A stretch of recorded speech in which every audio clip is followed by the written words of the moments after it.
Thank you to TokyoTreat and Sakuraco for sponsoring this video. More on them a little later.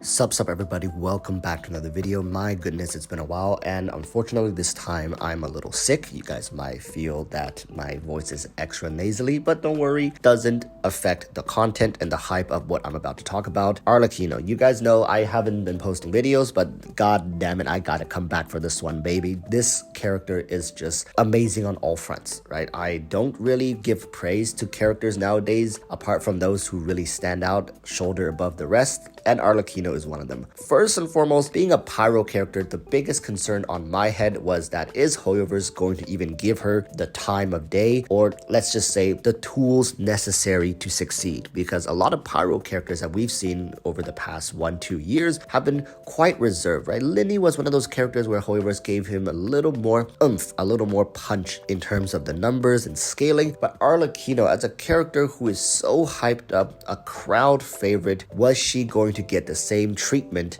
as our poor girl from Sumeru? Everybody who knows, I don't want to bring up the name because every time I talk about this character, the comment sections kind of just goes wild. But Arlecchino, what makes her so good, right? This character, I want to say, is rivaling Neuvillette. Now, some people might be in an uprising, be Walrus, you're overhyping this character, but honestly, just hear me out, right? If we're just looking at raw numbers and stats, it might be a little difficult for people to wrap their heads around. They're like, oh, how is she rivaling Neuvillette? But in my honest opinion, I think Hoyoverse is not willing to take a risk and gamble on Arlecchino. And as they already have established the dominance within Fontaine and the peak of DPS being Neuvillette, a character that is so hyped such as Arlecchino must rival that of the region's best. So this leads us to talking about what makes Arlecchino such a high value character, just like our sponsor for this video. TokyoTreat is a monthly pop Japanese snack box where you will get up to 20 of exclusive limited edition and seasonal flavored Japanese snacks. And Sakuraco is a monthly Japanese artisan snack box that supports local Japanese snack makers. Each box comes with 20 traditional, authentic, and artisan Japanese snacks that includes traditional Japanese tea and tableware. This month's theme for TokyoTreat is Ninja Snack Venture, and for Sakuraco, the flavors of Hakone.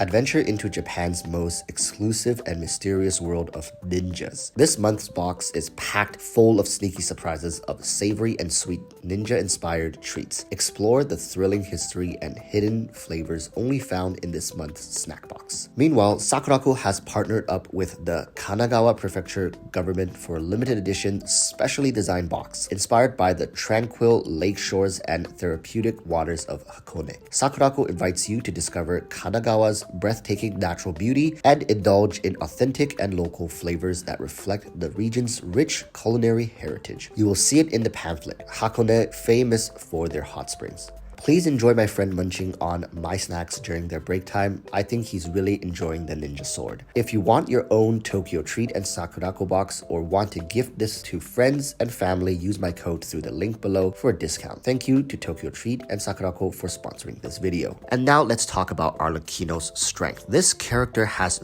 really great scaling, and she can be considered a one-woman army. Right now, Arlecchino's raw stat DPS can go up to over 200,000 per one normal attack string combo, which is quite impressive considering she needs close to no actual support or insane buffing team to make this happen. This character performs extremely well at C0, with C1, C2 being great buffs to this character and makes her feel much easier to play. With the new mechanic Blood Debt, it's also one of Hoyoverse's ways to somehow limit this character but also introduce a new play style. I know Arlecchino to some people might feel a little annoying to play with, just like when we first got introduced with Hu Tao having her HP mechanic being a little difficult to wrap your head around. However, as the saying goes, with great power comes great responsibilities. And with Arlecchino, I can assure you guys, she is packed with enough juice to have this kind of limitation and playstyle. If you are to directly compare her with Hu Tao seems like a second tier DPS. And I'm being completely honest with you guys. Even at C0 with her signature weapon, compare a C0 Hu Tao with her signature weapon, Arlecchino is just on a different level, and as she should be. Pyro carries up until today has really just fallen off, and Hu Tao at one point, and maybe still is, considered one of the best, if not the best option for a Pyro carry. And mainly it's because of her ability to use Vaporize, and Arlecchino can also have Vaporize centered playstyle. So going forward, as we're looking towards Natlan, it's evident that Hoyoverse is willing to let Pyro rise to the surface again. It's been buried for so long, and Arlecchino is just the start. There's no better way than to have a Pyro harbinger who wields a freaking scythe be the one to kick open the coffin that Hoyoverse tried to stuff Pyro into. Arlecchino, along with her C1 and C2, rises up to compete with the likes of Neuvillette, and who's going to argue that Neuvillette is one of, if not the best option for a hyper carry playstyle right now?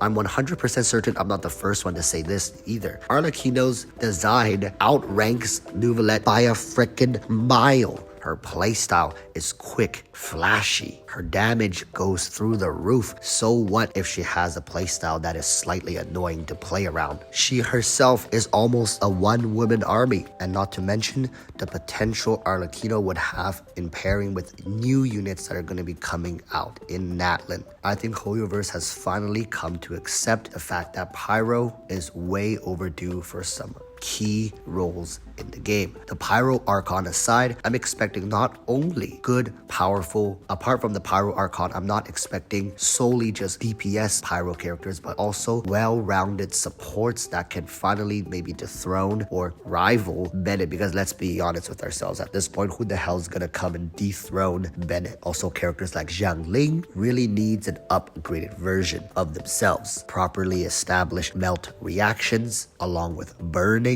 These are all things that Pyro needs. I've been saying this for quite a while now, in that Pyro, yes, when the game first came out, it was amazing because it had great multipliers, but that was it. And Hoyoverse has been very stingy with resources poured into the Pyro category. Arlecchino is a great introduction, nor should I say a great reintroduction into what should have been a Pyro-dominated power chart. Not to say that the game should be heavily favored towards Pyro. I'm just saying from what Hoyoverse's initial design was, Pyro should have played a very key role in damage-oriented playstyles. So that's all I gotta say for this one. Go ahead and pull yourself an Arlecchino. I'm sure you're not gonna regret it, especially as the game prolongs into Natlan. Thank you guys so much for watching. Apologies for the raspy voice. I'm kind of down with some sore throat recently. But as always, I'll see you guys in the next one. Till then, I urge you all to stay safe. Peace, and bye.